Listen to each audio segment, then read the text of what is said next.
Hello बच्चों, welcome. आप सभी का स्वागत है हमारे यूट्यूब चैनल पर। यहाँ पे हम देखने वाले हैं आपकी इम्पोर्टेंट प्रश्नावली, जो कि किताब के अनुसार देखोगे तो ये 10 प्रश्नावली है, जिसमें हम पढ़ेंगे अवकल समीकरण। क्या पढ़ेंगे? अवकल समीकरण। और उसके अंदर हल करना सीखेंगे। यदि कोई आपको डिफरेंशियल इक्वेशन गिवन है या अवकल समीकरण गिवन है, तो उसको हल करने के लिए डिफरेंट डिफरेंट मेथड है। उसमें सबसे पहला वाला मेथड है पृथक्करण या चर पृथक्करण विधि बोलते हैं। ठीक, इंग्लिश में बोलते हैं वेरिएबल सेपरेबल मेथड। अब ये क्या होता है, इसको वन बाय वन करके समझने की कोशिश करते हैं। तो देखिए, जैसा कि मैंने बोला कि अवकल समीकरण को सॉल्व करना है, तो अवकल समीकरण क्या होता है? एक ऐसा समीकरण जिसके अंदर एक्स भी हो, वाई भी हो, और उनके डिफरेंशिएशन से रिलेटेड कुछ पद दे रखे हो।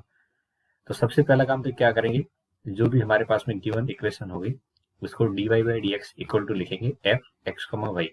इसका मतलब है ये एक्स एंड वाई वेरिएबल से related, x and y variable का एक व्यंजक बन जाएगा। क्या होगा? एक्स और वाई वेरिएबल का एक व्यंजक बन जाएगा। ठीक है। अब इसमें आप जो भी वाई वाले पद है उसका एक ग्रुप बना दोगे, और जो एक्स वाले हैं उसका एक ग्रुप बना दोगे, अगर ऐसा पॉसिबल हो रहा है तो। अगर नहीं होगा तो फिर हम उसके सेकंड मेथड पे जाएंगे, जो कि आपको नेक्स्ट एक्सरसाइज के अंदर सिखाया जाएगा। तो एक्स और वाई वेरिएबल का जो व्यंजक है, इसमें एच वाले पद एक साइड का, एक्स वाई वाले एक साइड कर लिए, और एक्स वाले एक साइड। जो वाई वाले हैं उसका नाम दे दिया एच वाई, और एक्स वाले हैं उसका नाम दे दिया जी एक्स। अब डी वाई के साइड में लेके आ जाएंगे एच वाला पद, तो ये इस साइड में आ जाएगा, और जी एक्स इंटू डी एक्स हो जाएगा। अब जो लेफ्ट साइड जो बची हुई है, इसमें कंप्लीट वेरिएबल कौन है? इस वाले पार्ट में वाई वेरिएबल है। कौन वेरिएबल है? वाई वेरिएबल है। और इस वाले पार्ट में देखेंगे तो इसमें कौन वेरिएबल है? एक्स वेरिएबल है। यानी यहाँ पे चर राशि आपकी एक्स रहेगी। ठीक है। अब इसके बाद आपको क्या करना है, जब आपको पता है कि ये कंप्लीटली आपका एक वाई वेरिएबल का पद है और ये कंप्लीटली एक्स वेरिएबल का एक पद है, तो हम दोनों पक्ष में क्या करेंगे? इंटीग्रेट करेंगे। दोनों पक्षों में समाकलन करने पर, अब दोनों पक्ष में समाकलन कर देंगे तो यहाँ पे ये कुछ इस टाइप से दिखने लग जाएगा, d y upon h of y equal to, ये हो जाएगा g of x into d of c. अब ये एक इंटीग्रेशन का क्वेश्चन बन जाएगा यहाँ से, जो कि आपने 7 प्रश्नावली के अंदर पढ़ रखा है, तो हम आसानी से इसका इंटीग्रेशन कर सकते हैं। और लेट से इसका इंटीग्रेशन कुछ करेंगे तो वो आपका आ जाएगा कुछ वाई के पद में एफ ऑफ वाई, और इसका इंटीग्रेशन करेंगे तो ये कुछ आ जाएगा जी ऑफ एक्स और प्लस सी। ये जो फाइनल एक रिलेशन निकल के आएगा, इसको हम बोलेंगे व्यापक हल। क्या बोलेंगे बच्चों? व्यापक हल। ठीक है। तो ये व्यापक हल यहाँ से आपको निकालना होगा, और इसी टाइप के क्वेश्चन आपको डिफरेंट डिफरेंट मिलेंगे। तो देखिए, जो स्टेप मैंने बताए, पहले स्टेप हम क्या करेंगे, d y by d x निकाल लेंगे, फिर वाई और एक्स के पदों को सेपरेट कर लेंगे। जो वाई के पद है वो डी वाई के पास पहुंच जाएंगे। एक तरीके से डी वाई अपने पास में खींच लेगा जितने भी पद वाई वाले हैं, और डी एक्स सामने रहेगा और उसके पास में जितने भी एक्स के पद पहुंच जाएंगे। तो कहने का मतलब यहाँ पे एक तरीके से दो चुंबक रखे हुए हैं, एक डी वाई के नाम का है, एक डी एक्स के नाम का है। ये अपने पास में किसको खींच के रहेगा? जितने भी वाई के पद हैं, वाई के पद इसके पास पहुंच जाएंगे, और इसके पास कौन से पद रहेंगे? एक्स के पद, भले वो अंश में हो या हर में हो, ये अपने पास रहेंगे। ये इस तरीके से डी वाई अपने पास रख लेगा और डी एक्स एक्स के पद रख लेगा, और इसी बात को ध्यान रखते हुए आपको सॉल्व करना है। आई होप समझ गए होंगे। अब हम क्वेश्चन के थ्रू समझेंगे बाकी की बातें। तो देखिए, क्वेश्चन में लिखा गया है 1 से 10 तक में प्रत्येक के व्यापक हल ज्ञात करने। तो पहला क्वेश्चन आप देखोगे तो आपको क्या दे रखा है, तो यहाँ पे आपको दे रखा है d y by d x का मान दे रखा है। तो अब हम इसको सॉल्व करेंगे। तो सबसे पहला काम क्या करोगे, आप इसको यहाँ पे वाई वाले पद एक साइड कर लेंगे, यानी यहाँ पे चर पृथक बोलेंगे। क्या बोलेंगे? चर पृथक करने पर। चर पृथक करने का मतलब है वाई वाले पद डी वाई के पास में, तो अगले वाई का पद डी वाई है, तो वो लेफ्ट में रहेगा, और ये 1 माइनस कॉस एक्स और अपॉन में 1 प्लस कॉस एक्स, और ये डी एक्स है। इतना ठीक है। अब आपको क्या करना है, इंटीग्रेशन कर लेना है। तो नेक्स्ट समाकलन करने पर क्या करेंगे? समाकलन करने पर, अब समाकलन करेंगे तो क्या हो जाएगा, डी वाई के आगे समाकलन का साइन लगा देंगे और यहाँ पे 1 minus cos x upon 1 plus cos x और ये डी एक्स। अब आपको ट्रिग्नोमेट्री के अनुसार पता है कि 1 माइनस कॉस एक्स अगर कहीं आ जाए तो ये होता है 2 साइन स्क्वायर एक्स बाई 2 और 1 प्लस कॉस एक्स आ जाए तो ये होता है 2 cos square x by 2। Okay, तो यहाँ से डी वाई का इंटीग्रेशन वाई हो जाएगा। यहाँ पे इंटीग्रेशन से पहले ये वैल्यू पुट करेंगे तो और 2 कॉस स्क्वायर एक्स बाई 2 और डी एक्स। अब इस वाले पार्ट को सॉल्व करेंगे तो ये हो जाएगा 10 स्क्वायर एक्स बाई 2 और ये डी एक्स। अब हमको इंटीग्रेशन में ही इतना पता है कि कहीं पे भी 10 स्क्वायर आ जाए तो इसका इंटीग्रेशन करने से पहले उसको सेक में कन्वर्ट करते हैं, क्योंकि सेक का इंटीग्रेशन हम जानते हैं। अब सेक स्क्वायर का इंटीग्रेशन होता है 10, एंगल एक्स बाई 2 है तो एक्स बाई 2 और डिवाइड में 1 बाई 2 माइनस एक्स प्लस सी।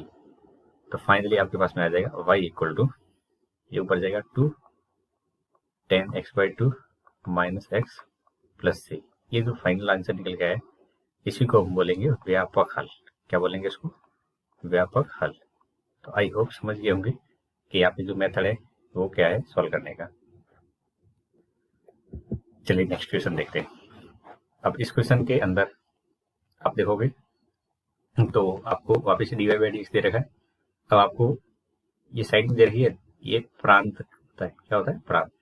यानी ये डिफाइन कब होगा? अंडर रूट हमेशा डिफाइन नहीं होता है, कुछ स्पेसिफिक मानों के लिए परिभाषित होता है, तो वो -2 से 2 में ही परिभाषित होगा। अब परिभाषित है तो आप कुछ भी इसके रिलेटेड कर सकते हो। तो पहला काम क्या करेंगे, डी वाई अपने पास में किसको भेजेगा? जो वाई का पद है, तो 4 minus y square d y के पास चला जाएगा, इधर डी एक्स। अब इंटीग्रेशन करने पर, समाकलन करने पर, समाकलन करेंगे तो डी वाई और अंडर रूट में 2 का स्क्वायर माइनस वाई स्क्वायर और इधर से डी एक्स।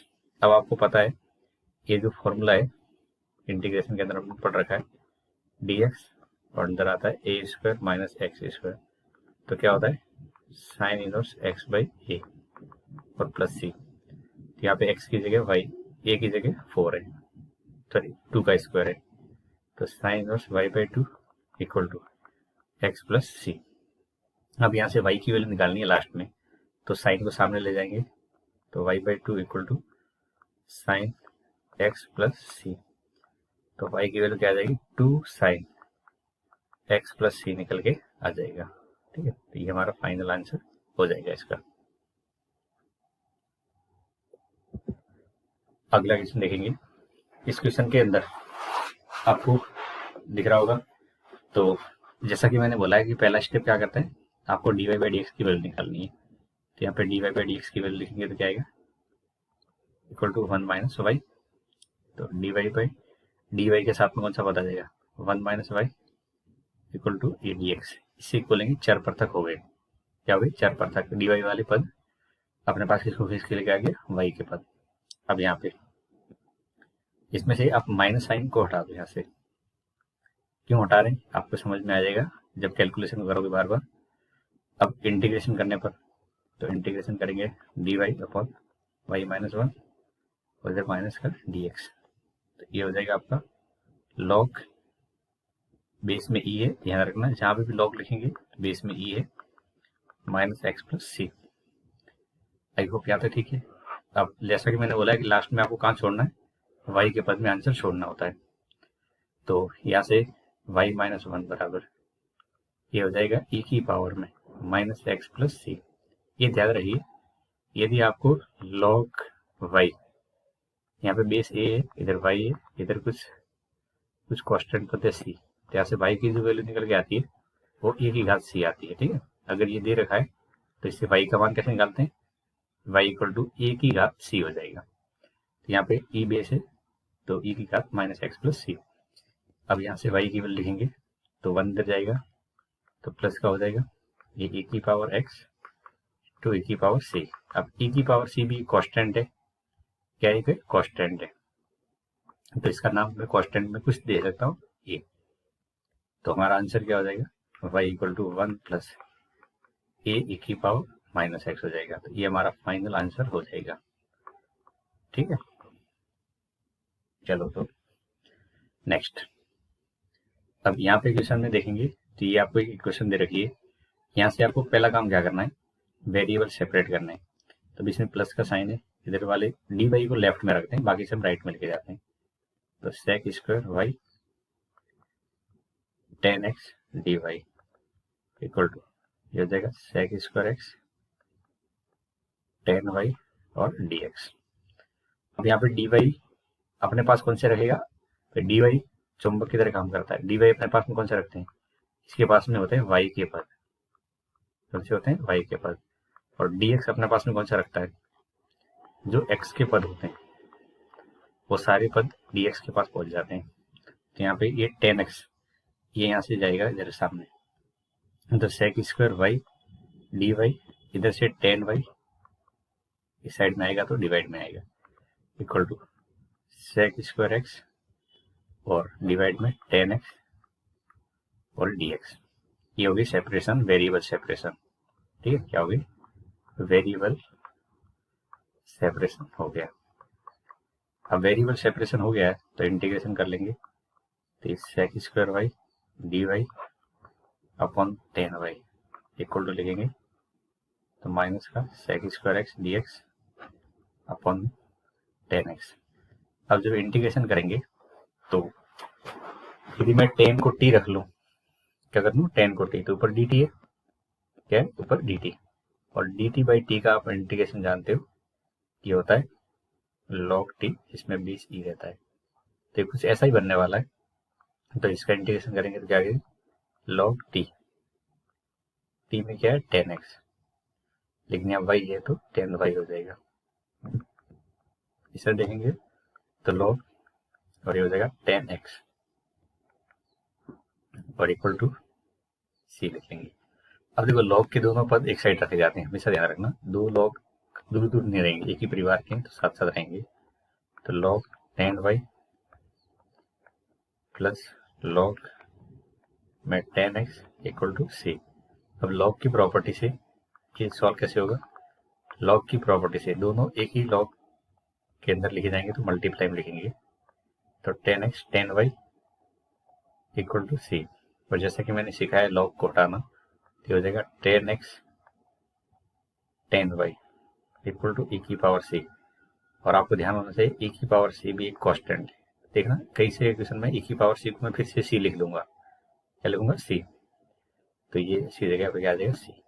तो ये फाइनली हमारा आंसर हो जाएगा, यही है व्यापक हल। ये क्या है, व्यापक हल है। Thank you. नेक्स्ट देखो,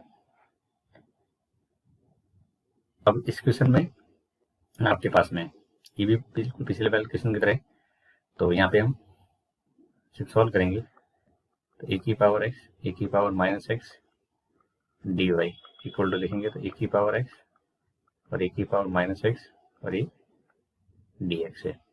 तो dy की वैल्यू क्या आ जाएगी, e की पावर x e की पावर माइनस x और डिवाइड में e की पावर x प्लस e की पावर माइनस x और dx, यानी वेरिएबल सेपरेशन हो गया।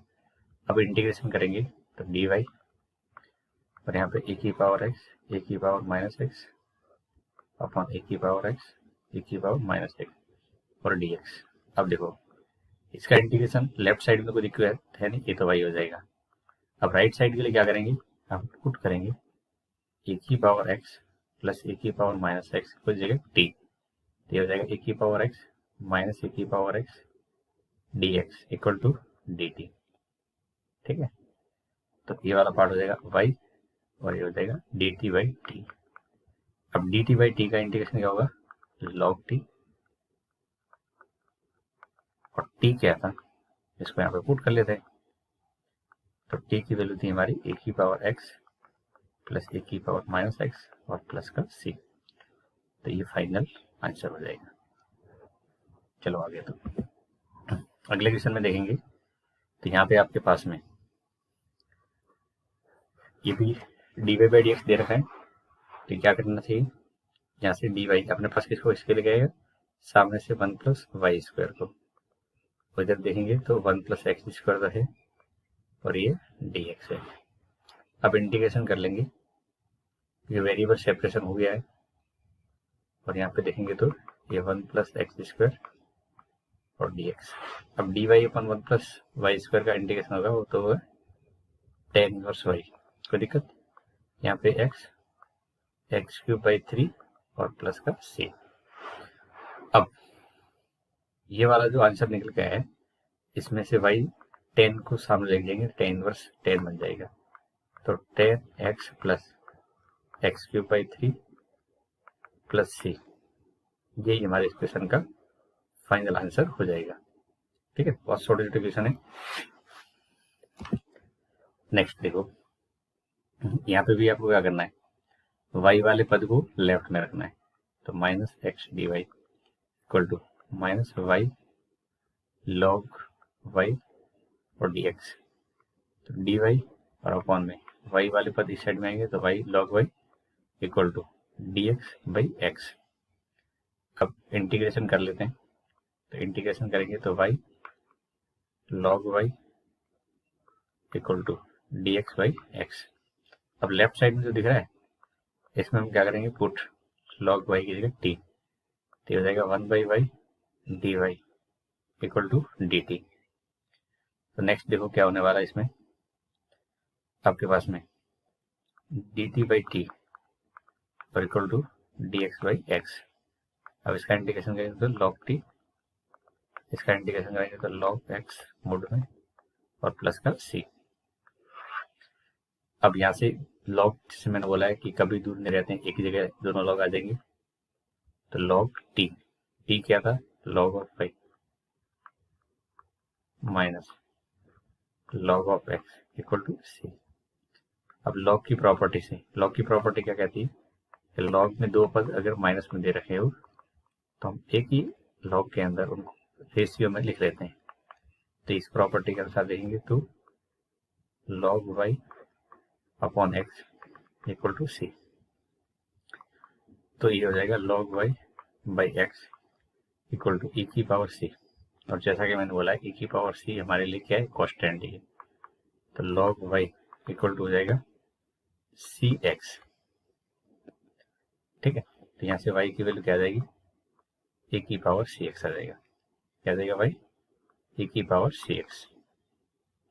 तो ये हमारा आंसर हो जाएगा इस क्वेश्चन से रिलेटेड। थोड़ा सा आपको लॉग वगैरह के रिलेटेड जो प्रॉपर्टी है वो क्वेश्चन में जहाँ जरूरत पड़ती है वहां पे लगानी है। ठीक, आगे देखते हैं हम। देखो अगला क्वेश्चन, ये हमारा 7 हो गया, 8 क्वेश्चन। इस क्वेश्चन के अंदर देखेंगे तो यहाँ पे भी एक डिफरेंशियल इक्वेशन गिवन है। अब यहाँ से सॉल्व करेंगे तो डी वाई अपने पास किसको किसके लेके आएगा, तो वाई की पावर 5 को इन माइनस डी एक्स और डिवाइड में एक्स की पावर 5। अब इंटीग्रेशन करने पर जब वाई की पावर -5 हो जाएगा, d y equal to x की पावर -5 और डी एक्स, इसका इंटीग्रेशन करेंगे। इतना ठीक है। अब आपको यहाँ से क्या करना है, सॉल्व करेंगे तो हो जाएगा वाई की पावर -5 प्लस 1 डिवाइड में -5 प्लस 1 इक्वल टू एक्स की पावर -5 प्लस 1 विद -5 प्लस 1। अब इसको सॉल्व करेंगे कि 1 अपॉन वाई की पावर 4 और ये 4 माइनस, इधर देखेंगे तो 1 अपॉन 4 एक्स की पावर 4 और माइनस और प्लस सी। यहाँ से जब माइनस हटाएंगे तो 1 की power y by 4 equal to 1 by x की पावर 4 और माइनस इसके आगे पहुंच जाएगा। ठीक है, और ये भी कॉन्स्टेंट हो गया, क्या बन जाएगा, ये एलसीएम लेके काट देंगे हम, ये बन गया हमारा 4c। अब देखो माइनस का 4c भी कॉन्स्टेंट ही तो है, तो -4c की जगह 4 ओनली c लिख लेंगे। तो 1 अपॉन वाई की power 4 equal to 1 upon x की पावर 4 प्लस सी, ये भी छोड़ देंगे, यही इस क्वेश्चन का आंसर हो जाएगा। चलो नेक्स्ट देखते हैं। अब यहाँ पे देखेंगे तो d y by d x equal to sine inverse x है, तो डी वाई अकेले ही रहेगा और इधर हो जाएगा साइन इनवर्स एक्स और डी एक्स। अब इंटीग्रेशन करेंगे तो d y sine inverse x d x. अब इधर इंटीग्रेशन करेंगे, लेफ्ट से तो कोई इश्यू है नहीं, राइट में आपको लगाना पड़ेगा प्रोडक्ट रूल, जिसको आप यू टू वी बोलते हो।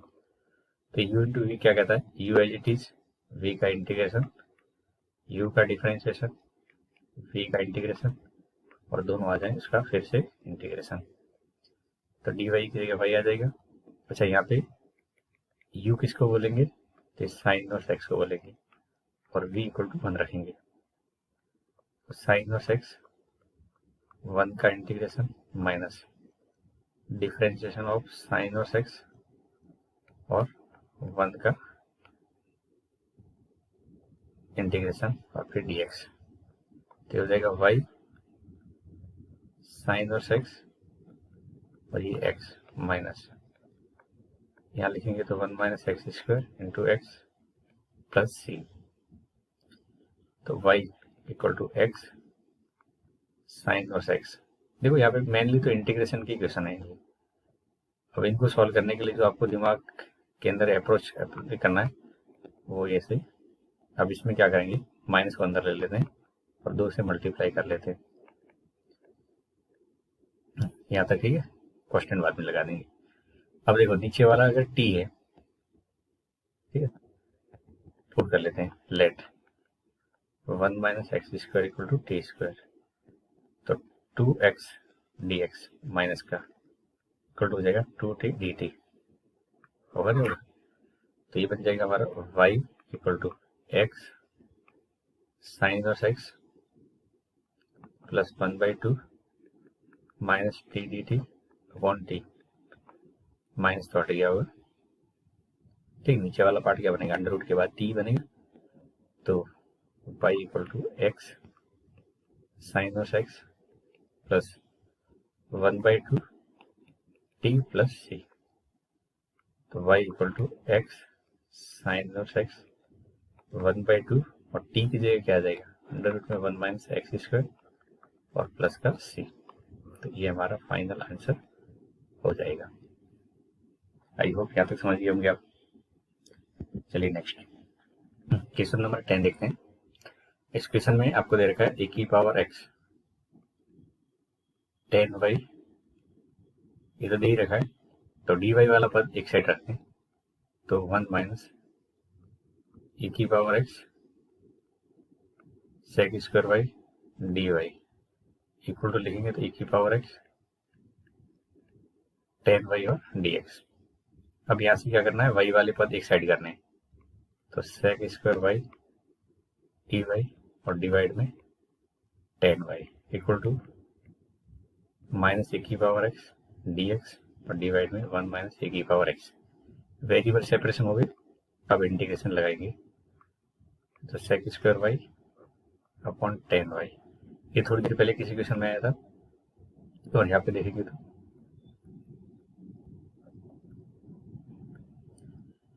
अब इसको इंटीग्रेशन करने के लिए देखो यहाँ पे 10y को रखेंगे तो ऊपर dt है, तो इसका इंटीग्रेशन हो जाएगा log 10y, ठीक है। और अगर मैं यहाँ पे 1 माइनस ए की पावर एक्स को t रख लूँ, तो माइनस ए की power x d x equal to d t है, तो ये बनेगा डी टी बाई टी। अब डी टी बाई टी का इंटीग्रेशन हम जानते हुए लॉग ई, तो ये हो जाएगा लॉग टी। अब एक चीज यहाँ से थोड़ा सा आदत डाल दो, अगर ये लॉग है, ये तो लॉग है, तो सी की जगह लॉग सी लिख लिया करो, जल्दी कैलकुलेशन होगी और आसानी से हो जाएगी। तो कॉन्स्टेंट ही तो है, कॉन्स्टेंट को आप सी रखने के बजाय लॉग सी रख लो, इससे क्या होगा, सिंप्लीफिकेशन जल्दी हो जाएगा। तो log 10y equal to log यहाँ पे c इंटू टी, ये लॉग से लॉग कट जाएगा, बेस इधर भी ई है, तो 10y इक्वल टू क्या हो जाएगा, c इंटू टी, और t क्या था 1 माइनस ए की पावर एक्स, तो 1 माइनस ए की पावर एक्स को c से मल्टीप्लाई कर लेंगे, तो ये एक तरीके से आंसर ये है हमारा, ठीक है। तो ये मैं कह रहा हूँ कि लॉग सी सिंप्लीफिकेशन हो जाता है, देखो यहाँ पे एक ही स्टेप में आगे आंसर निकल के आ गया। चलिए नेक्स्ट देखो, यहाँ पे देखेंगे तो x cube plus x square plus x plus 1 equal to 2x square plus x. अब यहाँ से यहाँ तक क्या पूछा है, विशिष्ट हल ज्ञात करने हैं। विशिष्ट हल का मतलब क्या होता है, आपको ये जो साइड में कंडीशन गिवन है इनको लास्ट में पुट करना है ताकि कांस्टेंट की वैल्यू निकाल सकें।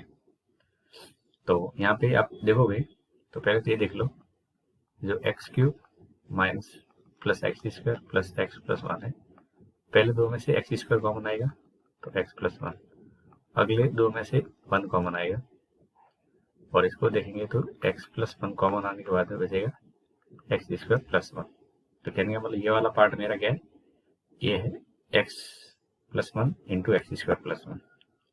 तो d y equal to x square plus x d x और डिवाइड में एक्स प्लस वन और x square plus one.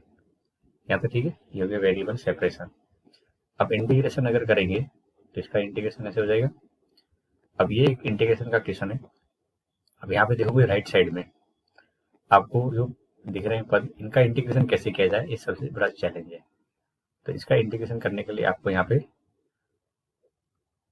By parts rule लगाना पड़ेगा, जिनको हिंदी में बोलते हैं आंशिक भिन्न लगाने पड़ेंगे। क्या लगेंगे, आंशिक भिन्न। तो यहाँ पे हम लगा रहे हैं आंशिक भिन्न, आंशिक भिन्न रूप। तो आंशिक भिन्न क्या बनेगा, ए अपॉन एक्स प्लस वन और अगले वाले का बनेगा बी एक्स प्लस सी और डिवाइड में एक्स स्क्वायर प्लस वन। ये आंशिक भिन्न बन जाएंगे। अब इनको सोल्व करने का जो बेसिक तरीका रहता है उसमें हम क्या करते हैं, लघुत्तम लेके तुलना कर लेते हैं। तो a x square plus one plus b x plus c into x plus one, divide वाले पार्ट दोनों साइड से कट गए होंगे। तो two x square plus x इधर देखेंगे तो a x square plus a b x square plus b x plus c x plus c. अब गुणांकों की तुलना करने पर,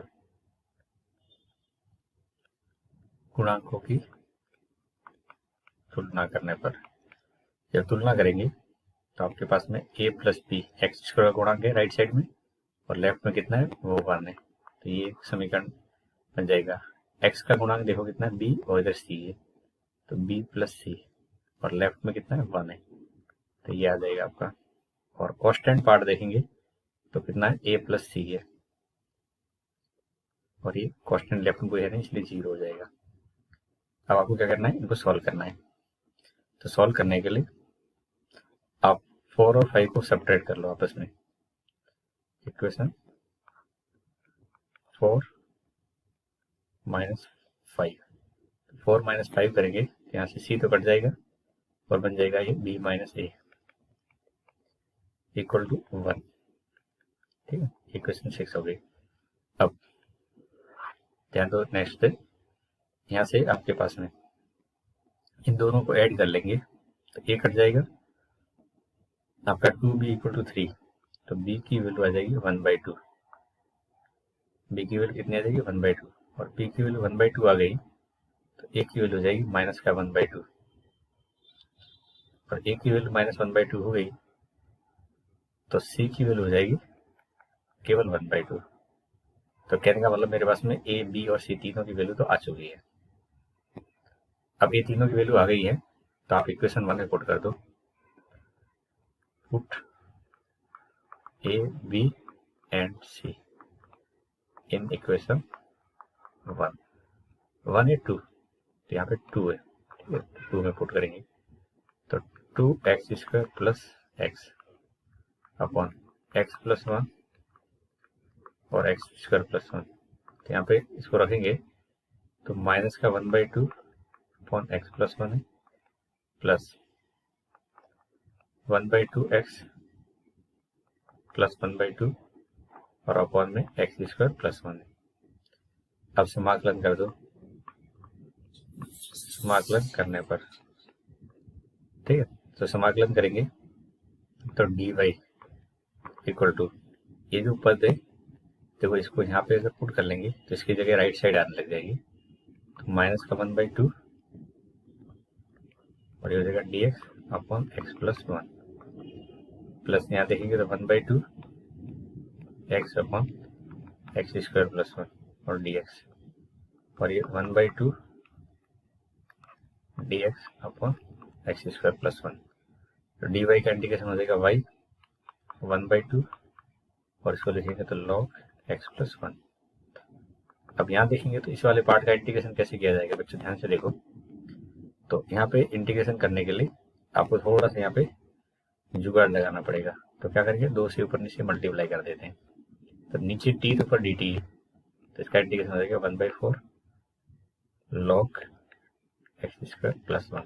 समझिए, t के ऊपर dt है, dt बाई टी का log t होता है, प्लस 1/2 और ये हो जाएगा tan inverse x plus c।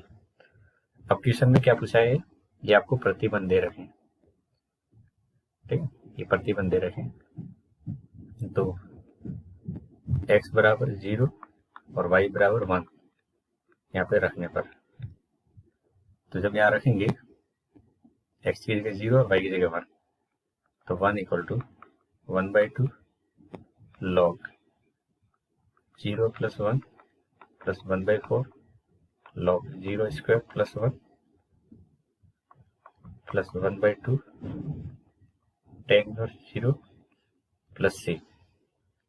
ठीक है, तो log 1 क्या होता है बताओ, log के अंदर कहीं 1 आ जाए तो 0 होता है। तो पहला वाला पार्ट 0, अगला वाला भी 0 और लास्ट tan इनवर्स 0 भी 0 ही होता है। तो c की वैल्यू क्या निकल के आ जाएगी 1। अब c की वैल्यू 1 आ गई तो इसको यहाँ पे रख देंगे।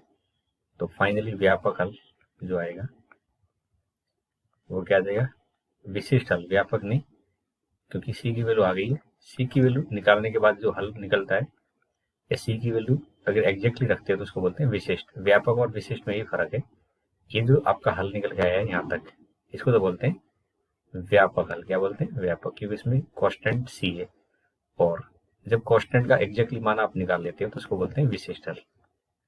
तो 1/2 log x प्लस 1 यहाँ से लिख रहा हूँ मैं ना, ठीक है, plus 1/4 log x square plus 1 1/2 tan inverse x और प्लस का 1। तो ये हमारा फाइनल आंसर हो जाएगा। चलो आगे नेक्स्ट क्वेश्चन देखो। तो यहाँ पे क्वेश्चन में आपको गिवन है x into x square minus 1 dy by d x equal to 1। तो यहाँ से आप dy की वैल्यू देखोगे तो dx अपॉन x और एक्स स्क्वायर माइनस 1, यहाँ तक ठीक है। अब इसका इंटीग्रेशन करेंगे तो dy और इधर देंगे तो dx और x into x square minus 1। अब यहाँ पे सॉल्व करने के लिए एक तो तरीका है कि आप इसके आंशिक भिन्न कर दो सॉल्व, और एक तरीका है कि आप x से ऊपर नीचे मल्टीप्लाई कर दो। क्या कर दें, x से ऊपर नीचे मल्टीप्लाई कर दें और यहाँ से पुट कर लें एक्स स्क्वायर की जगह t। तो x dx की जगह क्या हो जाएगा, dt बाई 2 हो जाएगा। तो लेफ्ट साइड का इंटीग्रेशन हो जाएगा y और इधर हो जाएगा dt बटे 2 और t और t माइनस 1। इतना समझ में आ गया।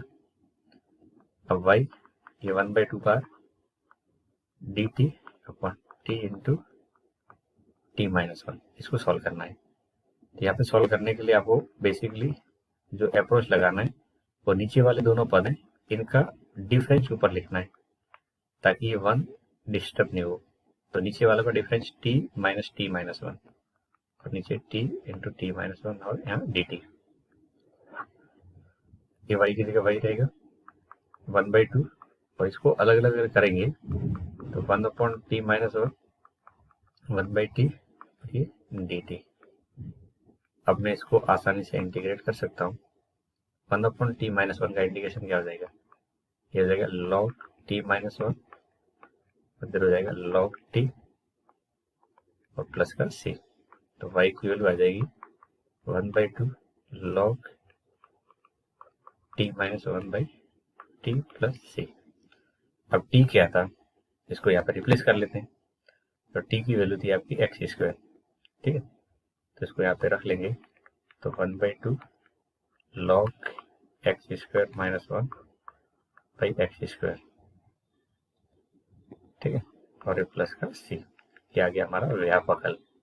अब यहाँ पे रखने पर जब x बराबर 2 है तो y बराबर कितना है 0। जब यहाँ रखेंगे y की जगह 0 1/2 log 2 का स्क्वायर -1 और 2 का स्क्वायर प्लस c।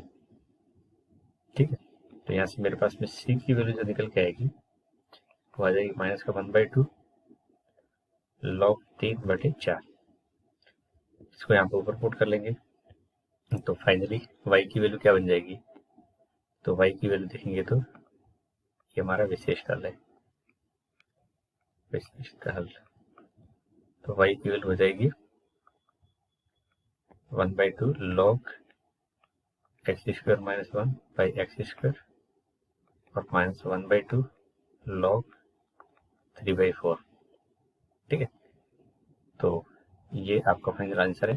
अगर आप चाहो तो लॉग की प्रॉपर्टी लगा सकते हो, लॉग से दोनों एक ही पद में आ जाएंगे, तो यहाँ आ जाएगा x² -1 by x², और लॉग में जो दो माइनस के होते हैं वो एक में रेशियो में आ जाते हैं, तो रेशियो सॉल्व करेंगे तो ये 4/3 हो जाएगा। आई होप समझ गए होंगे। चलो देखो इस क्वेश्चन को, लिखा है cos dy/dx equal to a, और a कोई वास्तविक संख्या है। जब y इक्वल टू 1 है और x इक्वल टू 0 है तो उसका विशेष हल ज्ञात करना है। देखो यहाँ से पहले dy/dx निकालेंगे, ये हो जाएगा cos इनवर्स a। ठीक है, अब cos इनवर्स a क्या है, कॉन्स्टेंट है, ये क्या है, एक कॉन्स्टेंट है, इसका ध्यान रखें। ये इनवर्स नहीं है क्योंकि इसमें x है ही नहीं, तो dy equal to cos inverse a और dx। अब इंटीग्रेशन करेंगे तो ये dy cos inverse a constant है तो बाहर आ गया, तो यहाँ पे सॉल्व करेंगे तो y equal to cos inverse a और x प्लस c लिखा जाएगा। अब यहाँ पे पुट कर लेते हैं, जब x बराबर 0 है तो y बराबर 1, तो y की value 1 cos inverse a into 0 plus c का मान कितना आ जाएगा, c का मान 1 आ जाएगा, और इसको यहाँ पुट कर लेंगे तो y इक्वल टू x आगे cos इनवर्स a प्लस 1। तो ये आपका जो फाइनल रिजल्ट निकल के आ रहा है, इसी को बोलेंगे विशिष्ट हल। क्या बोलेंगे, विशिष्ट हल। ठीक है, नेक्स्ट देखो क्वेश्चन नंबर 14। इसमें लिखा है dy/dx equal to y tan x where y equal to 2 and x equal to 0। तो यहाँ पे भी सॉल्व करने का जो अप्रोच रहेगा, dy अपने पास में y पकड़ेगा और tan x और dx। अब इंटीग्रेशन करेंगे तो dy/y और इधर लिखेंगे तो tan x dx। log y का इंटीग्रेशन हो जाएगा तो dy/y का इंटीग्रेशन हो जाएगा log y, और tan का इंटीग्रेशन होता है log के अंदर sec x। अब देखो ये दोनों log में है तो कॉन्स्टेंट को भी log में लपेट लो, क्या होगा log। अब log की प्रॉपर्टी से क्या हो जाएगा, log y equal to log c into sec x। ये log से log कट जाएगा तो y इक्वल टू आ जाएगा आपका c sec x। ये जो निकल के आया ये हमारा व्यापक हल है, हमको निकालना है विशिष्ट हल। तो यहाँ पे पुट कर लेंगे, जब x की जगह 0 है तो y की जगह कितना है 2, तो 2c और sec 0। अच्छा sec 0 की वैल्यू 1 होती है तो c की वैल्यू कितनी आ गई 2, तो हमारा विशिष्ट हल आपको हो जाएगा, विशिष्ट हल हो जाएगा y equal to 2 sec x। ठीक, चलिए आगे। अब देखो यहाँ तक तो क्वेश्चन जो हमने किए 14 तक, उनमें तो क्या था, आपको कुछ ना कुछ इक्वेशन दे रखी थी पहले से। अब यहाँ से आगे जो क्वेश्चन है उसमें कुछ लैंग्वेज दे रखी है, यानी भाषा में आपको इन्फॉर्मेशन है, और वहां से आपको क्वेश्चन यानी वक्र का समीकरण ज्ञात करना है। तो 15 क्वेश्चन इसमें तो आसान है, क्योंकि इसमें भाषा देते हुए भी बोल रखा है कि आपका वाई डैश का मतलब dy/dx, ये दे रखा है e⁻x और sin x। अब इसको यहाँ से सॉल्व करना है, तो चर पृथक करेंगे तो dy e⁻x sin x और dx। अब इसका इंटीग्रेशन करेंगे तो ये आगे लगा देंगे, तो ये y dy का, और इधर इंटीग्रेशन करने के लिए आपको u इंटू वी फॉर्मूला लगाना पड़ेगा। अब u इंटू वी के अनुसार क्या होता है, u as it is, v का इंटीग्रेशन माइनस u का डिफरेंशिएशन और v का इंटीग्रेशन और फिर से इंटीग्रेशन साइन लगा देंगे। तो ये हमारे लिए u हो जाएगा और ये v। वैसे कोई फर्क नहीं पड़ता है u किसको मान रहे हो v किसको मान रहे हो। तो अगर आपने आइलेट वाला तरीका याद कर रखा है तो उसके अनुसार ये u होगा और इधर v होगा। तो u एज इट इज रहता है, sine x as it is और v का इंटीग्रेशन e की पावर x माइनस यहाँ पे डिफरेंशिएशन होगा u का डिफरेंशिएशन करेंगे तो cos x और v का इंटीग्रेशन e की पावर x और dx। ठीक है, यहाँ तक इस पे समझ आएगा। अब एक बार फिर से यही सेम प्रोसेस लगेगा, तो e की पावर x आ गई साइन x। अब इधर से फॉर्मूला लगाएंगे तो अब फिर से यहाँ पे लगा रहे हैं पुनः uv dx रूल से। तो यहाँ पे cos को u मानेंगे तो cos x as it is, v का इंटीग्रेशन e की पावर x माइनस ये हो जाएगा माइनस का साइन x e की पावर x और dx। तो y इक्वल टू e की पावर x साइन x ये e की power x cos x minus minus, तो यहाँ पे हो जाएगा ये आपका e की पावर x साइन x और dx। ठीक है, ये हो जाएगा माइनस माइनस प्लस। अब देखो ये बेसिकली आपका क्या है, ये जो लास्ट पार्ट अब देख के आ रहा है ये हमारे लिए अब क्या करेगा, ये पूरा का पूरा पद y की तरह काम करेगा। तो y इक्वल टू e की पावर x कॉमन तो sine x minus cos x और ये माइनस का y इस माइनस साइन के आगे कारण से, तो ये हो जाएगा 2y इक्वल टू e की power x sine x minus का cos x plus c constant part. ठीक, अब यहाँ से हम थोड़ा सा इसको आगे लेके सॉल्व करेंगे। देखो यहाँ से तो y की वैल्यू हो जाएगी आपकी e की power x by 2 sine x minus cos x plus c। अब बोला क्या गया कि ये बिंदु 0,0 से गुजरता है, तो वक्र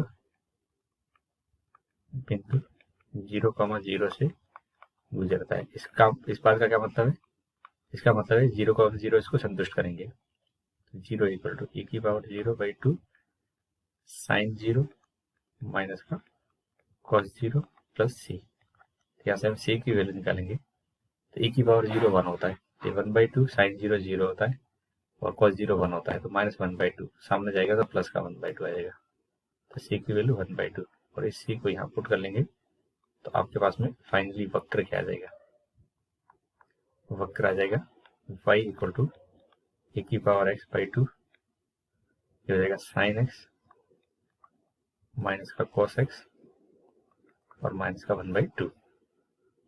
ठीक है, तो ये हमारा फाइनल आंसर हो जाएगा।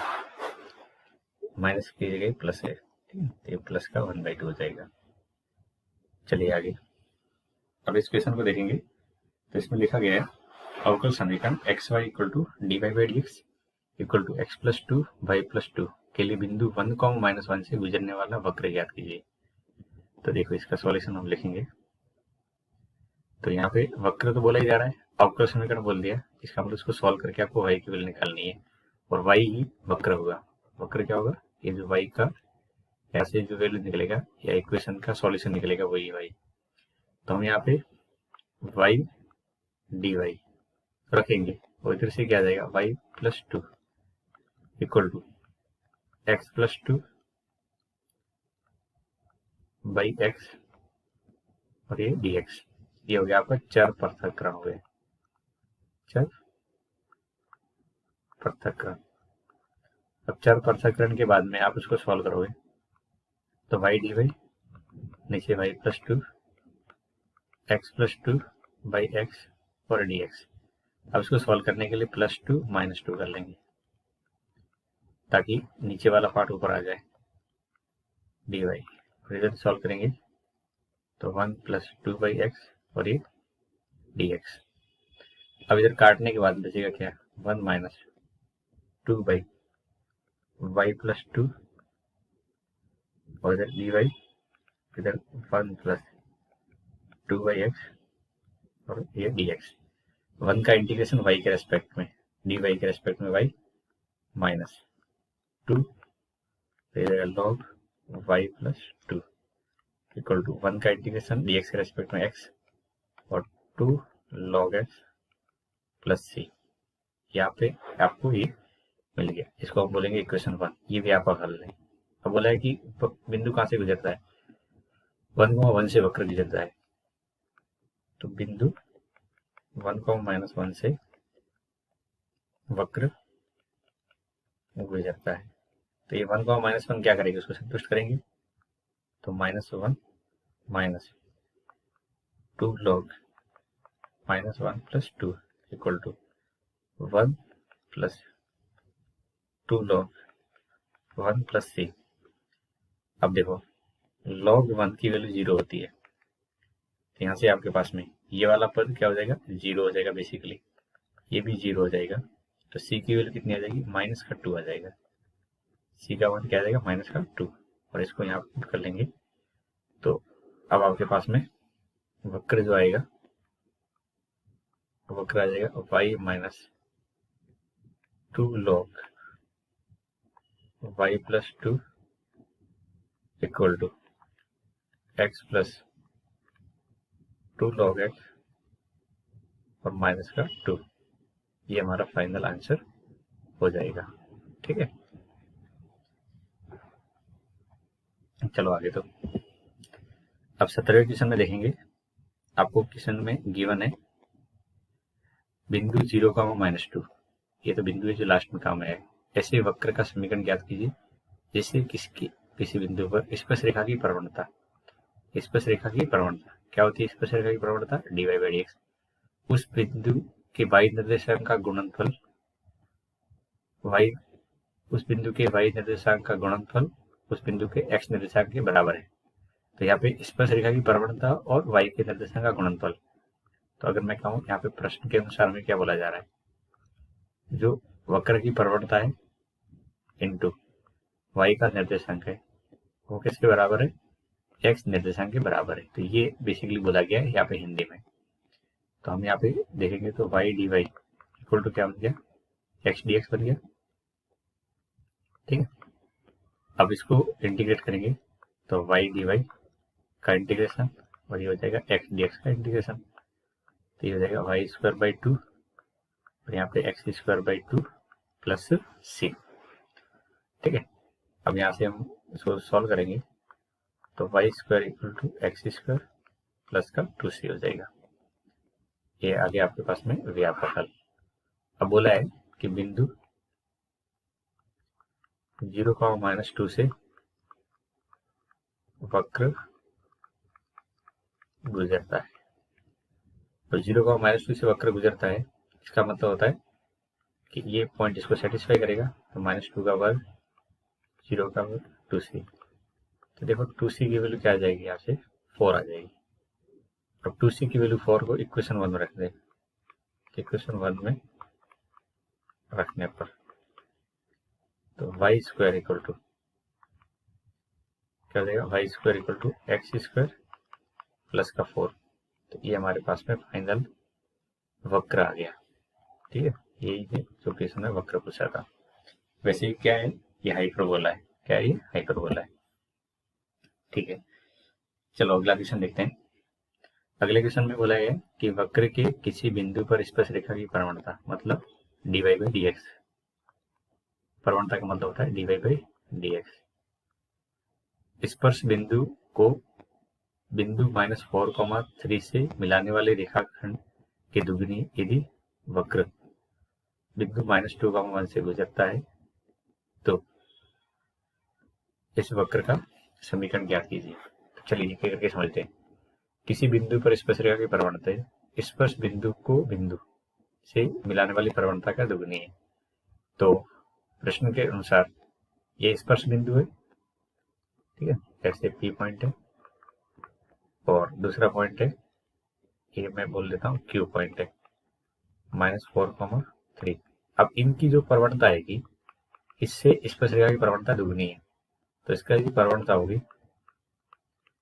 यानी इसका जो ढाल होगा वो क्या आएगा, जहाँ से ढाल निकालने का फॉर्मूला होता है y2 माइनस y1। यदि दो बिंदु हमें ज्ञात हैं तो यहाँ से आ जाएगा ये -3 माइनस वाई -4 माइनस एक्स, और इसको सॉल्व करेंगे तो y + 3 और x + 4। तो इस प्रकार की प्रवणता कि इसकी दुगनी है, तो हम कह सकते हैं जो प्रश्न के अनुसार बोला जा रहा है, ठीक है। तो प्रश्न के अनुसार ये बोला गया है कि इनकी मिलाने, इस प्रकार की प्रवणता इनको मिलाने वाले की दुगनी है। तो dy/dx जो है वो इन दोनों को मिलाने वाली प्रवणता का दुगना है। तो y + 3 और अपॉन में x + 4। क्या ये क्वेश्चन समझ में आ गया? मेन ये कैसे लिखा गया है ये इंपॉर्टेंट इस क्वेश्चन में। अब यहाँ से आप y को dy के पास ले जाओ और ये 2 आगे आ जाएगा और dx अपॉन x + 4। अब समाकलन कर लेंगे दोनों पास, तो dy/y + 3 और dx/x + 4। अब इसका इंटीग्रेशन करेंगे log y + 3 और 2, इधर देखेंगे तो log x + 4 और प्लस का कोई कांस्टेंट पार्ट c रहेगा। अब बोला क्या गया आगे देखो ध्यान से कि वक्र कहाँ से गुजरता है। तो यहाँ पे बोला गया कि वक्र गुजरता है आपका क्वेश्चन के अनुसार बिंदु -2, -1 से वक्र गुजरता है, ठीक है। अब यहाँ से अगर गुजरता है इसका मतलब ये पॉइंट इसमें संतुष्ट करेगा। तो यहाँ पे जब पुट करेंगे तो लॉग के अंदर क्या है, y की वैल्यू -1 है, तो -1 + 3 = 2 log, यहाँ पे x की जगह -2 + 4 और प्लस का c, ठीक है। तो यहाँ से मेरे पास में c की जो वैल्यू निकल के आएगी ये क्या हो जाएगा आपका।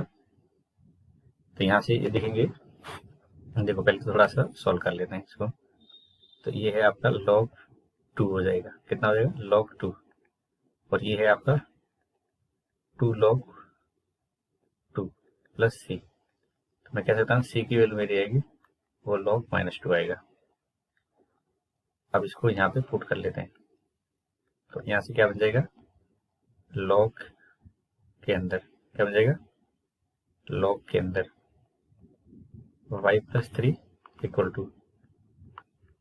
2 log x + 4 माइनस का log 2। अब यहाँ पे log की प्रॉपर्टी लगेगी बच्चों, क्या लगेगी, log की प्रॉपर्टी लगेगी।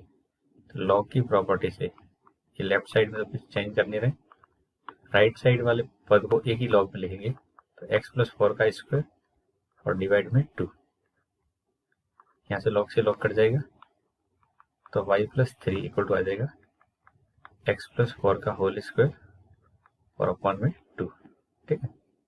तो ये हमारे क्वेश्चन का आंसर रहेगा। और वैसे इसको आप पहचानते हो तो ठीक है, नहीं तो वैसे क्वेश्चन में कोई जरूरत तो है नहीं, पर इसका नाम है परवल है। क्या इसका नाम, परवल है। ये x + 4 है। चलिए आगे। अब इस क्वेश्चन को देखेंगे तो यहाँ पे तो क्वेश्चन पढ़ते हैं। यहाँ पे क्वेश्चन के अकॉर्डिंग बोला जा रहा है कि यहाँ पे आपके पास में एक गोलाकार गुब्बारा है जिसका आयतन हवा भर के फुलाया जा रहा है स्थिर गति से।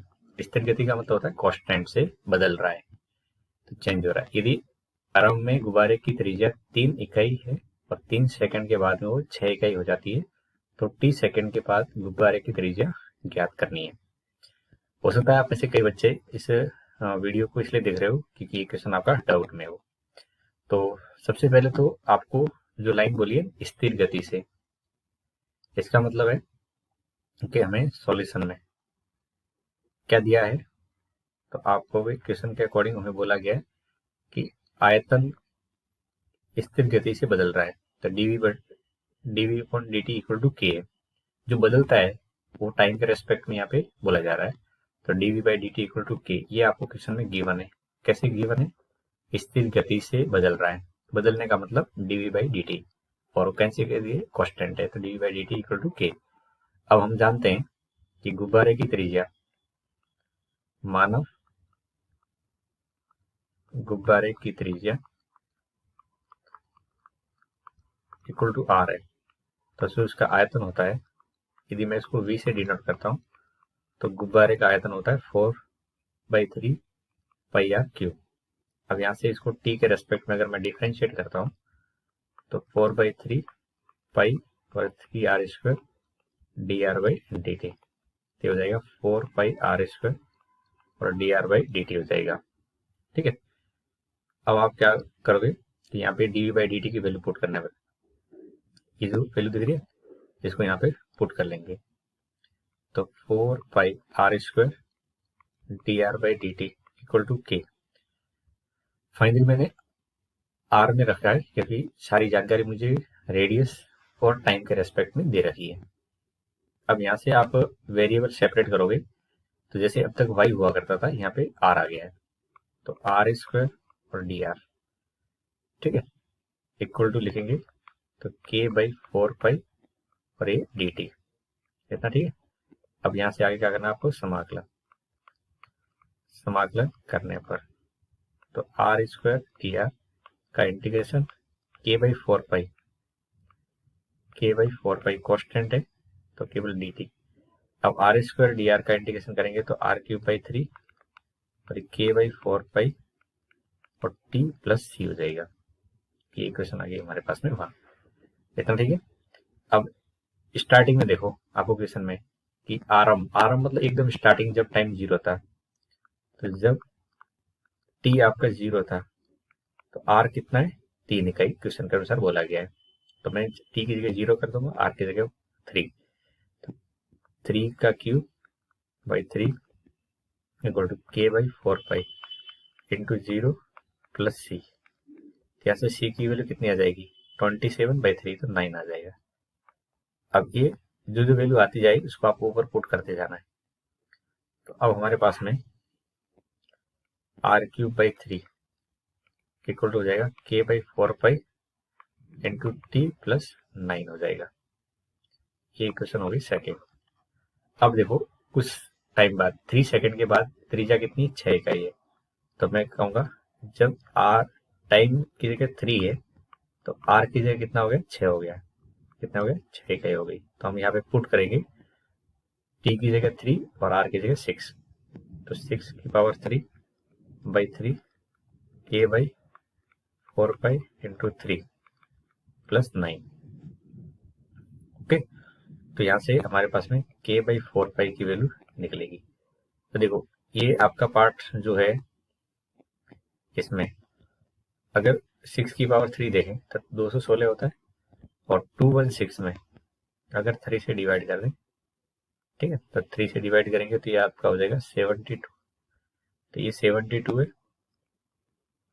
माइनस का 9 और इसमें 3 से डिवाइड कर लेंगे तो ये आपका हो जाएगा 72 माइनस 9 63, तो ये 21, तो k/4 पाई की जगह 21 आ गया, तो इसको मैं यहाँ पे पुट कर लूंगा। तो अब मेरे पास में r³ की जगह क्या निकल के आ जाएगा, 21। देखो k/4 पाई की जगह 21 आ गया, 21t प्लस का 9, तो मैं कह सकता हूँ r की जगह आ गया मेरे पास में 63t प्लस 27। अब पूछा क्या है आपसे, क्वेश्चन के अनुसार आपसे पूछा जा रहा है कि t सेकंड बाद गुब्बारे की त्रिज्या मतलब r की वैल्यू पूछी जा रही है, तो r की वैल्यू यहाँ से हो जाएगी 63t प्लस 27 की होल पावर 1/3। ये हमारा क्वेश्चन के जो यहाँ से वैल्यू निकल के आ रही है, यही आंसर है कि r सेकंड के बाद में, तो t सेकंड के बाद जो त्रिज्या हो जाएगी वो 63t प्लस 27 की होल पावर 1/3 हो जाएगी। आई थिंक समझ गए होंगे। यहाँ पे जो बेसिक कॉन्सेप्ट था वो यही था कि आपको जो एक इक्वेशन जनरेट करनी थी वो dv/dt इक्वल टू k से। अगर ये आपके समझ में आ गया तो फिर हमारा काम ऑलमोस्ट हो चुका है। लास्ट में dv/dt की वैल्यू पुट करते हुए इंटीग्रेट करना है वेरिएबल सेपरेशन की मेथड से। अब देखो अगला क्वेश्चन, तो यहाँ पे इसको सॉल्व करेंगे। किसी बैंक में मूलधन की वृद्धि 8% वार्षिक दर से होती है। यदि 100 रुपए 10 वर्षों में दुगने हो जाते हैं तो r का मान ज्ञात करना है अगर की जरूरत पड़ती है तो log 2 की वैल्यू 0.6931 यहाँ पे लेंगे हम। तो देखो हमने एक फॉर्मूला पढ़ा हुआ है बहुत पहले, जब छोटी क्लास में पढ़ते थे तो वहाँ पढ़ते थे सरल ब्याज बराबर, क्या पढ़ते थे, सरल ब्याज बराबर P into r into t by 100। P मूलधन होता था, आर दर होती थी, टी समय होता था। अब सरल ब्याज है, ये क्या है, हमारे जो धन में चेंज कितना हो वो बताता है। तो सरल ब्याज को यहाँ पे मैं अगर लिखूं डेल्टा पी से, क्योंकि पी में ही चेंज हो रहा है तो डेल्टा पी से लिख सकते हैं। तो पी इंटू आर बाई 100, और ये जो टी है इसको स्मॉल लेटर में लिख के डेल्टा टी लिख देते हैं। जो टी समय है वो थोड़े टाइम के लिए चेंज हो रहा है तो डेल्टा टी लिख सकते हैं इसको, ठीक है। और डेल्टा भी बहुत कम है तो इसको डीपी से लिखेंगे। तो समझ में आ गया, ये फॉर्मूला वही है पुराना वाला जो हम छोटे क्लास में पढ़ते थे, बट यहाँ पे थोड़ा सा चेंज करके पढ़ रहे हैं। तो डीपी बाई डी टी क्या आएगा, पी आर बाई 100 आएगा। तो मैं यहाँ पे इसी से स्टार्ट करूंगा, d p by d t equal to p r by 100। अब हमें क्या दिया हुआ है, दर की जगह आर स्मॉल लेटर में दे रखा है। तो दिया है कि दर है किस के अनुसार, वो क्या है, R%, यानी R बाई 100 है। तो dp by d t equal to p r by 100। अब यहाँ पे P क्या था, P हमारा मूलधन है, P क्या है, मूलधन है, ठीक है। और R क्या है, दर है।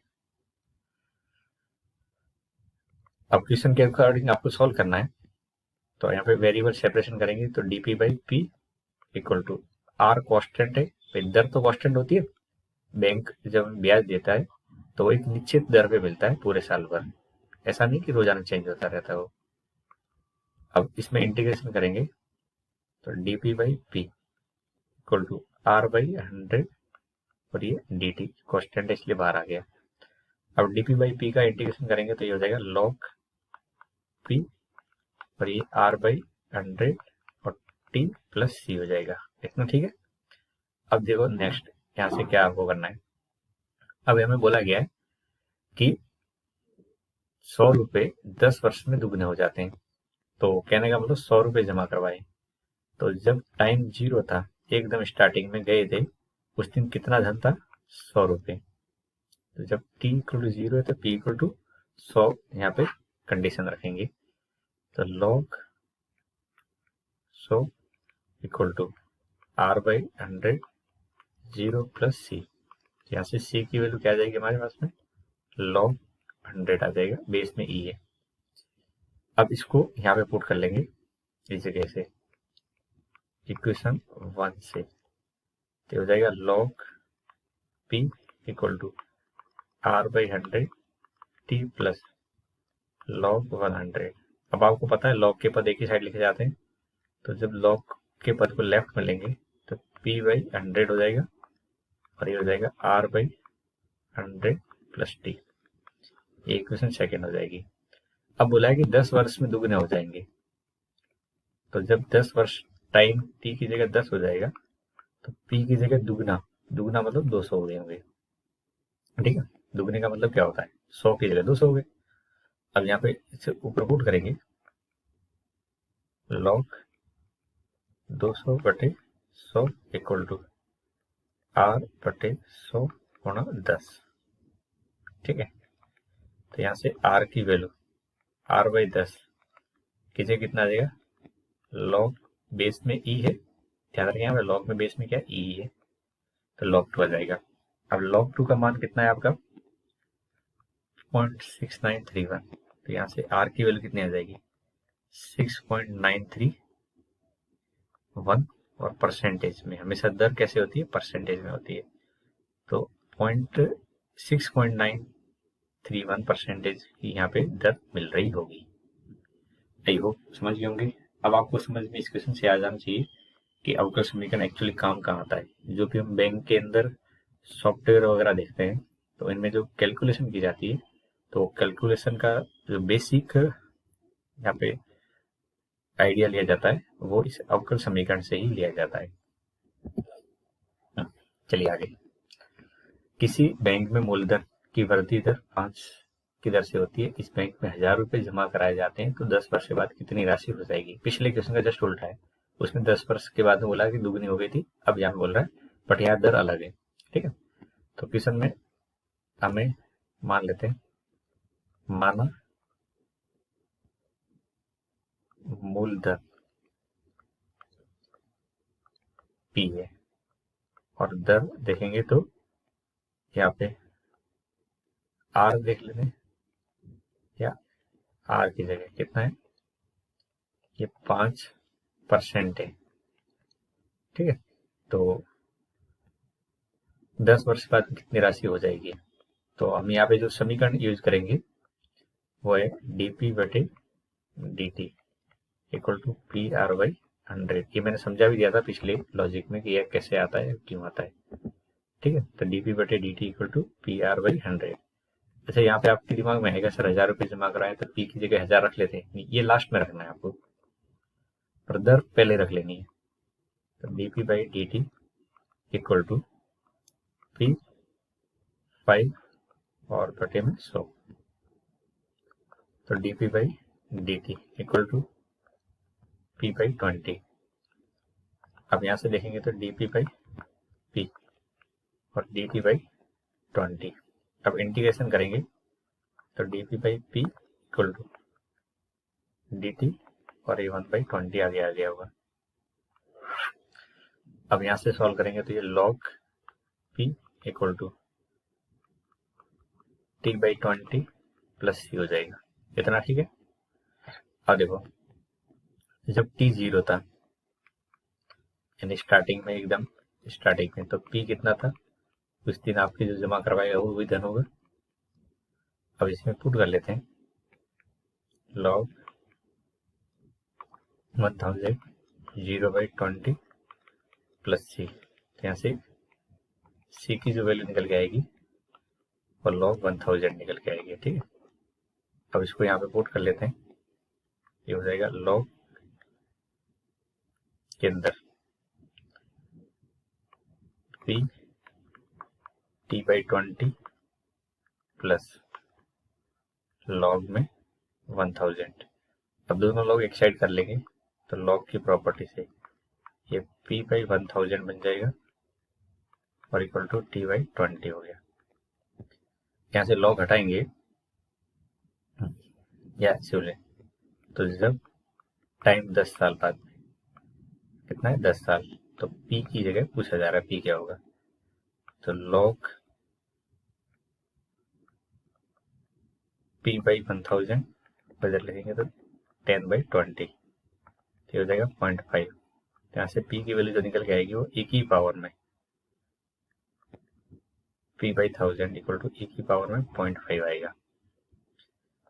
अब देखो यहाँ से p की वैल्यू 1000 इंटू e की पावर 0.5, e की पावर 0.5 कितना है 1.648, तो 1.648 तो हो जाएगा 1648। तो ये हमारा आंसर हो जाएगा इस क्वेश्चन का, जो पूछा जा रहा था कि 10 वर्ष बाद कितनी राशि हो जाएगी, तो 1648 रुपए हो जाएंगे। आई होप समझ गए होंगे।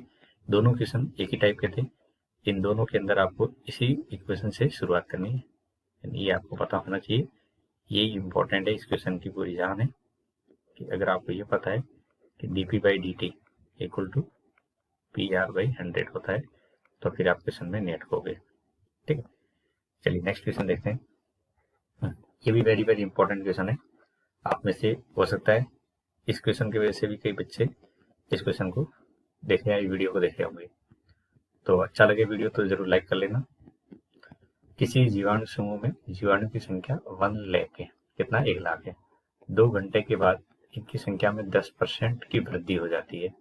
कितने घंटे में जनसंख्या 2 लाख हो जाएगी यदि जीवाणु की वृद्धि की दर उनकी उपस्थित संख्या के समानुपाती है। देखो ये सबसे इंपॉर्टेंट है, वृद्धि की दर उपस्थित संख्या के समानुपाती है।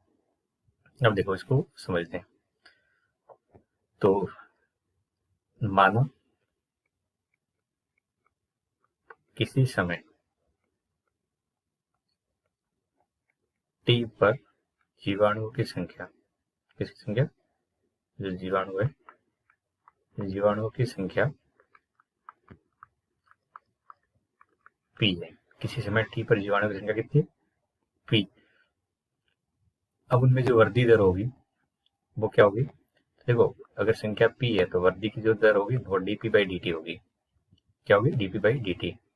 तो डीपी बाई डी टी हमें जो दे रखा है वो समानुपाती है उपस्थित संख्या के, संख्या कितनी है पी, तो समानुपाती किसी का हो जाएगा पी।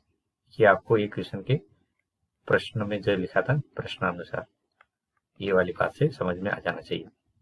अब जब भी समानुपाती वाला साइन हटाते हैं तो वहां पे एक कांस्टेंट और एक्स्ट्रा ऐड कर जाएगा, ठीक।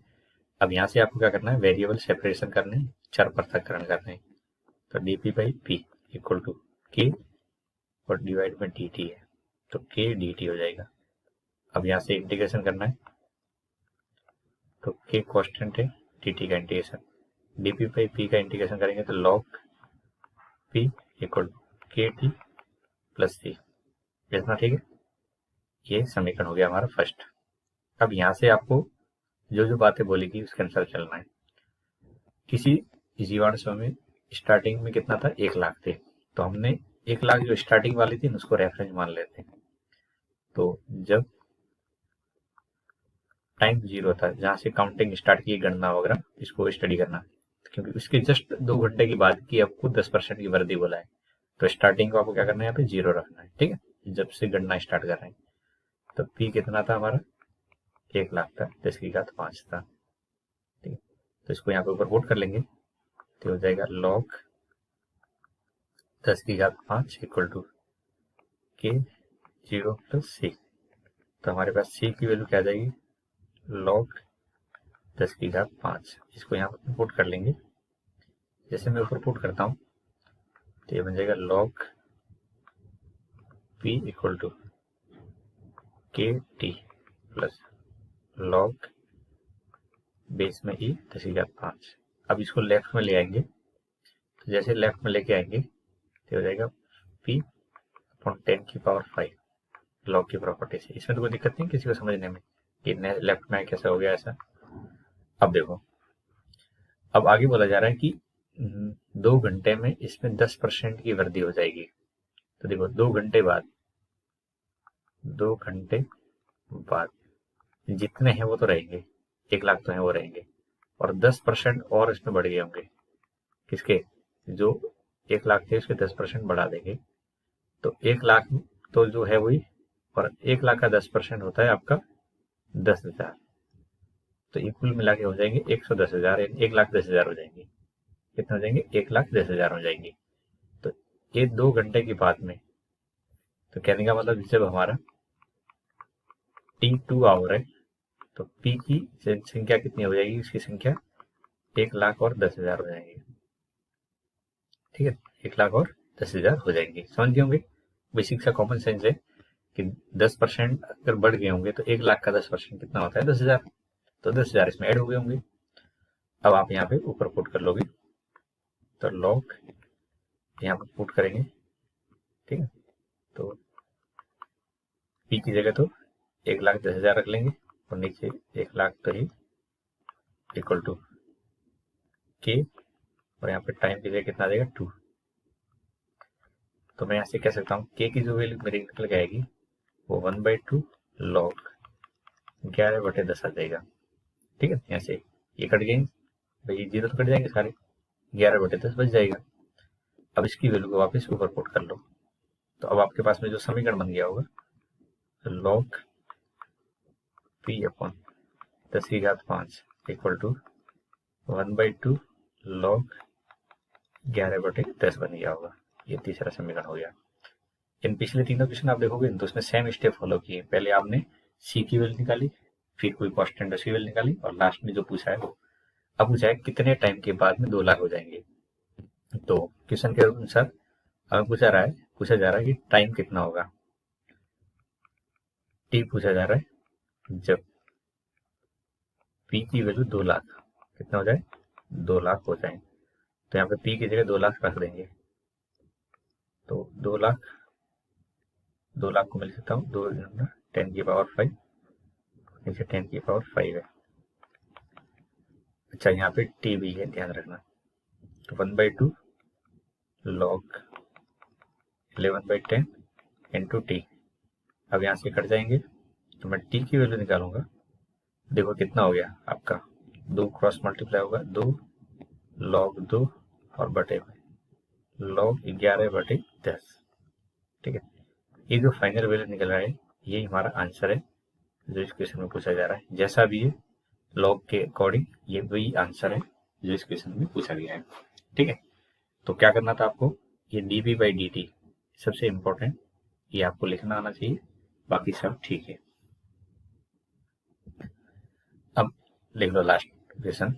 अब पूछा गया है लास्ट क्वेश्चन में अवकल समीकरण dy/dx इक्वल टू e⁻x+y का व्यापक हल। तो ये ABCD टाइप ऑब्जेक्टिव क्वेश्चन है। तो सबसे पहले dy/dx इक्वल टू e⁻x+y, तो इसको अलग अलग कर सकते हैं, e⁻x इंटू e⁻y। अब चर पृथक करेंगे तो ये dy/e⁻y इक्वल टू e⁻x और dx। इसको मैं ऐसे लिख सकता हूँ e⁻−y का इंटीग्रेशन और e⁻x का इंटीग्रेशन। e⁻−y का इंटीग्रेशन करेंगे तो minus e⁻−y with e⁻x plus c। अब राइट साइड में लेके जाएंगे तो e⁻y, ठीक है, इसको राइट साइड में लेके जाएंगे, इस राइट साइड में जाएगा e⁻−y प्लस e⁻x और प्लस c इक्वल टू 0। अब इस रिजल्ट को हम ऐसे भी लिख सकते हैं e⁻x प्लस e⁻−y माइनस सी, और इस माइनस सी को मैं प्लस सी लिख सकता हूँ। कॉन्स्टेंट में इतना आपके पास में परमिशन होती है लिखने की कि माइनस सी को प्लस सी बना के लिख सकते हो। अब ऐसा ऑप्शन कौन सा दिख रहा है आपको, ये ए ऑप्शन दिख रहा है, तो ये हमारे क्वेश्चन का करेक्ट आंसर हो जाएगा। ठीक है, हाँ इतना ही है इस क्वेश्चन में। तो आई होप समझ गए होंगे। Thank you.